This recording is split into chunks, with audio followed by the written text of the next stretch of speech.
derating factors can be located in NEC Article 310.15b2, C and D. For this situation, assuming the ambient temperature is 40 degrees Celsius or 104 degrees Fahrenheit, the ampacity adjustment factor would be 80% for THWN, THHN, and XHHW. For a 70 amp circuit, this would translate to 70 multiplied by 8, which equals 56 amps. If multiple runs of conductors are considered, as with all three phases, the adjustment factor is 70%. This means 70 amps multiplied by 7 equals 49 amps. The first adjustment factor would be the preferable choice. It is unclear whether the feeders are intended to be tapped at each power pedestal using multiple taps or by means of stub feeders. While it is allowable to make multiple taps of the feeder per section 310.15b2, it is not allowable if the conductors used to make the taps exceed 10% of the circuit rating unless the tap conductors are protected at their ampacity. A better method of wiring the pedestals would be to use a three-phase feeder and tap each phase A, B, and C to each of the 12 pedestals.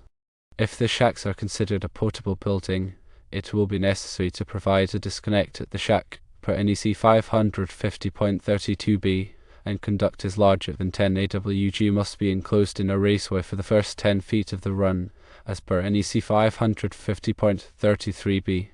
Understanding ampacity adjustments is crucial for safe and compliant electrical installations. These adjustments account for factors that can affect the current carrying capacity of conductors, such as ambient temperature and the number of current carrying conductors bundled together. Firstly, let's delve deeper into the temperature correction factors. The NEC provides tables that list ampacity correction factors for various conductor insulation types and ambient temperatures. These factors are applied to the base ampacity of a conductor to determine its adjusted ampacity at a specific temperature. For example, if a conductor has a base ampacity of 70 amps at 30 degrees Celsius and the ambient temperature is 40 degrees Celsius, the correction factor might be 8. Multiplying 70 amps by 8 yields an adjusted ampacity of 56 amps. This means the conductor can only safely carry 56 amps in that environment. Secondly, consider the adjustment factors for multiple current carrying conductors in a raceway or cable. When multiple conductors are bundled together, the heat generated by each conductor can raise the overall temperature within the raceway or cable. This increased temperature reduces the ability of the conductors to dissipate heat, thereby lowering their ampacity. The NEC provides tables that specify the percentage of ampacity reduction based on the number of current carrying conductors. For instance, if there are 4 to 6 current carrying conductors in a raceway, the ampacity might need to be reduced to 80% of its original value. In a specific scenario of designing power pedestals, it is essential to consider both temperature correction and conductor bundling adjustments. The ambient temperature around the pedestals, especially in outdoor installations, can fluctuate significantly. It's crucial to use the highest expected ambient temperature when determining the temperature correction factor. Additionally, if the conductors feeding the pedestals are bundled together in a raceway, the appropriate adjustment factor for the number of conductors must be applied.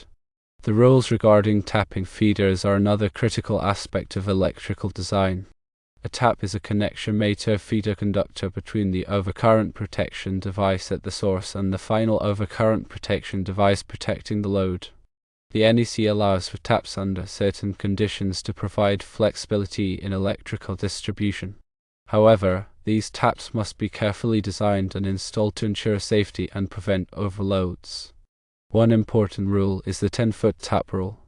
This rule states that a tap conductor can be up to 10 feet long without requiring overcurrent protection at the tap point, provided certain conditions are met. Firstly, the tap conductor must have an ampacity not less than the sum of the loads served by the tap conductors. Secondly, the tap conductor must not exceed 10% of the overcurrent device protecting the feeder. Thirdly, the tap conductor must be installed in a raceway if it leaves the enclosure. Another rule is the 25-foot tap rule. This rule allows for longer tap conductors, up to 25 feet, under more restrictive conditions. Firstly, the tap conductor must have an ampacity not less than 1/3 of the rating of the overcurrent device protecting the feeder. Secondly, the tap conductor must terminate in a single circuit breaker or a set of fuses that will limit the load to the ampacity of the tap conductor. Thirdly, the tap conductor must be protected from physical damage.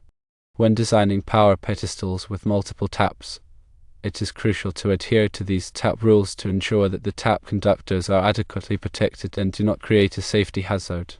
In the context of the power pedestal design, the phase rotation is another important consideration.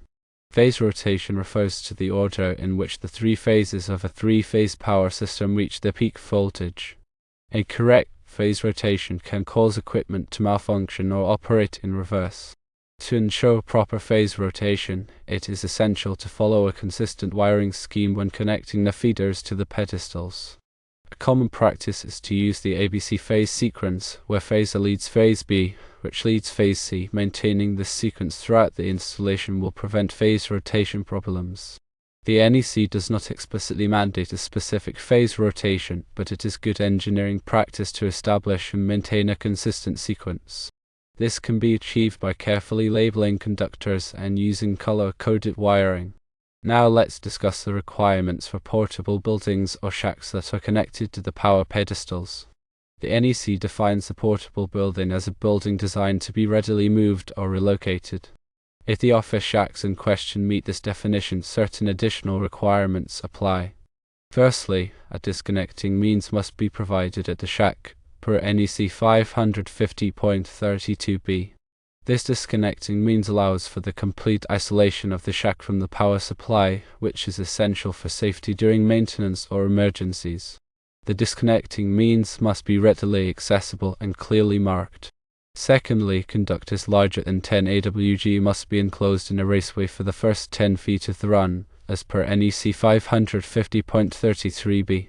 This requirement is intended to protect the conductors from physical damage and ensure that they are properly supported. The raceway can be rigid metal conduit, intermediate metal conduit, electrical metallic tubing, or other approved raceway types. In summary, designing power pedestals for contractor roll requires careful consideration of several factors, including ampacity adjustments, tap rules, phase rotation, and requirements for portable buildings. By adhering to the NEC and best engineering practices, it is possible to create a safe and reliable electrical system for powering the office shacks. Always consult with a qualified electrical engineer or inspector to ensure that the design meets all applicable codes and standards. Understanding the nuances of the National Electrical Code, or NEC, is crucial for ensuring safe and compliant electrical installations, especially when dealing with complex scenarios like designing power pedestals for a contractor row. Let's break down some key aspects of the NEC relevant to this situation. Firstly, ampacity derating is a fundamental concept. Ampacity refers to the maximum current, in amps, that a conductor can carry continuously under specific conditions without exceeding its temperature rating. However, several factors can reduce a conductor's ampacity, requiring what's known as derating. These factors include ambient temperature and the number of current-carrying conductors in a raceway or cable. The NEC provides tables in Article 310.15b2 that outline the derating factors for various conditions. For example, if the ambient temperature is higher than the temperature rating of the conductor insulation, the ampacity must be reduced. Similarly, if multiple current-carrying conductors are bundled together, the ampacity of each conductor must be reduced to account for the increased heat generated. Secondly, tap rules are another critical aspect. A tap is a conductor that branches off from a feeder conductor to supply power to a specific load or device. The NEC allows for taps under certain conditions, but these taps must be carefully designed and installed to prevent overloads and ensure safety. One of the most common tap rules is the 10-foot tap rule, as discussed earlier. This rule allows for a tap conductor up to 10 feet long without requiring overcurrent protection at the tap point, provided certain conditions are met. Another important tap rule is the 25-foot tap rule, which allows for longer tap conductors under more restrictive conditions. When designing power pedestals with multiple taps, it is essential to adhere to these tap rules to ensure that the tap conductors are adequately protected and do not create a safety hazard. Thirdly, phase rotation is a consideration. In a three-phase power system, the three phases of voltage reach their peak values at different times. The order in which these peaks occur is known as the phase rotation. Incorrect phase rotation can cause equipment to malfunction or operate in reverse. To ensure proper phase rotation, it is essential to follow a consistent wiring scheme when connecting the feeders to the pedestals. A common practice is to use the ABC phase sequence, where phase A leads phase B, which leads phase C. Maintaining the sequence throughout the installation will prevent phase rotation problems. Fourthly, portable building requirements are also a factor. If the office shacks connected to the power pedestals are considered portable buildings, certain additional requirements apply. The NEC defines a portable building as a building designed to be readily moved or relocated. If the office shacks meet this definition, a disconnecting means must be provided at the shack, as per NEC 550.32b.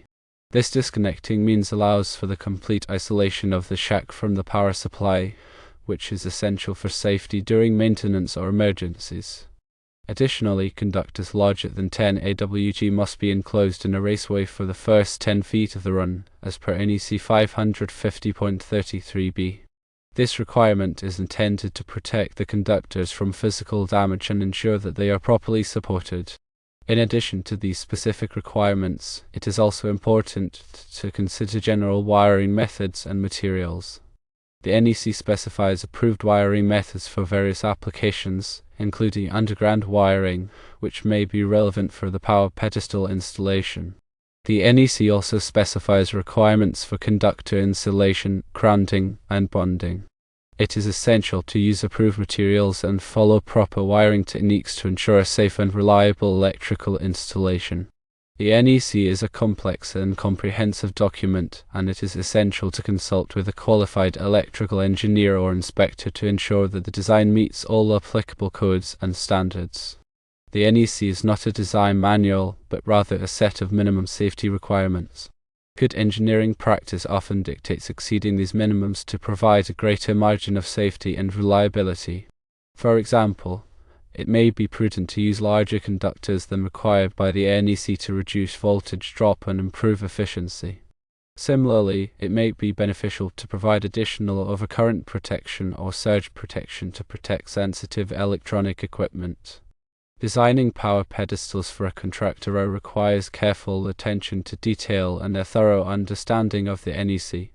By considering ampacity derating, tap rules, phase rotation, portable building requirements, and general wiring methods, it is possible to create a safe and reliable electrical system for powering the office shacks. Always consult with a qualified electrical engineer or inspector to ensure that the design meets all applicable codes and standards. Remember that the electrical codes and standards are constantly evolving, so it is essential to stay up to date with the latest requirements. The NEC is typically updated every 3 years, so it is important to use the most current edition. In addition to the NEC, local codes and regulations may also apply, so it is important to check with the local authorities to ensure compliance. By staying informed and following best practices, it is possible to design and install electrical systems that are safe, reliable, and compliant with all applicable codes and standards. Let's consider a practical example of how these concepts apply to the design of the power pedestals. Suppose the power pedestals are to be installed in an area where the ambient temperature can reach 45 degrees Celsius 113 degrees Fahrenheit during the summer months. According to the NEC, the ampacity of the conductors must be derated to account for this high temperature. If the conductors are rated for 75 degrees Celsius and have a base ampacity of 70 amps, the derating factor for 45 degrees Celsius might be 88. This means the adjusted ampacity of the conductors would be 70 amps multiplied by 88, which equals 61.6 amps. Therefore, the conductors would need to be sized larger to ensure that they can safely carry the required current at the higher ambient temperature. Now, let's consider the tap rules. Suppose each power pedestal is to be fed by a tap from a larger feeder conductor. The tap conductors must be sized according to the tap rules outlined in the NEC. If the tap conductors are 10 feet long or less, they must have an ampacity not less than the sum of the load served by the tap conductors and must not exceed 10% of the overcurrent device protecting the feeder. If the tap conductors are longer than 10 feet but not more than 25 feet, they must have an ampacity not less than 1/3 of the rating of the overcurrent device protecting the feeder and must terminate in a single circuit breaker or a set of fuses that will limit the load to the ampacity of the tap conductor. The phase rotation must also be carefully considered. To ensure proper phase rotation, the feeders and tap conductors must be connected to the power pedestals in a consistent manner. A common practice is to use the ABC phase sequence, where phase A leads phase B, which leads phase C. Maintaining this sequence throughout the installation will prevent phase rotation problems.